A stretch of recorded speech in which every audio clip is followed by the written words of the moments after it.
ஏன் வெயில் காலத்தில் கரண்ட் அதிகமாக கட் ஆகுது? அதுக்கு பின்னாடி இருக்க அறிவியலை தான் இந்த வீடியோவில் பார்க்க போகிறோம். நம்ம எல்லாருக்கும் தெரியும், மின்சாரத்தை கடத்துறதுக்கு நம்ம செம்பு கம்பி தான் யூஸ் பண்ணுறோம். வெயில் காலத்தில் வரும் அதிக வெப்பத்தை அந்த கம்பியால் தாங்க முடியாது. அதனால் அது வீக் ஆயிரும். இதனால் மின் ஓட்டமும் கம்மியாகும். அது மட்டும் இல்லாமல் நம்ம எல்லாரும் வெயில் காலத்தில் தான் ஃபேனு ஏசியும் அதிகமாக யூஸ் பண்ணுவோம்.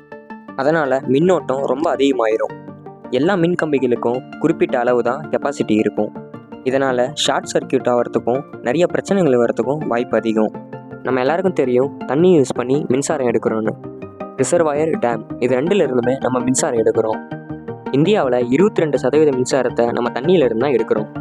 இப்படி பார்க்கும்போது வெயில் காலத்தில் தண்ணி வற்றி போயிடும். அதனால் டேமில் இருந்தும் ரிசர்வாயரில் இருந்தும் போதுமான மின்சாரத்தை எடுக்க முடியாது. அதே மாதிரி வெயில் காலத்தில் தான் மின்சாரத்தோட பயன்பாடு அதிகமாக இருக்குது. இப்படி பல காரணங்கள் இருக்கிறதுனால தான் வெயில் காலத்தில் பவர் கட் அதிகமாக ஆகுது. அடுத்தது, தண்ணீர்லேருந்து எப்படி கரண்ட் எடுக்கிறாங்கன்ற தெரிஞ்சுக்கணுன்னா கீழே கமெண்ட் பாக்ஸில் கமெண்ட் பண்ணுங்கள்.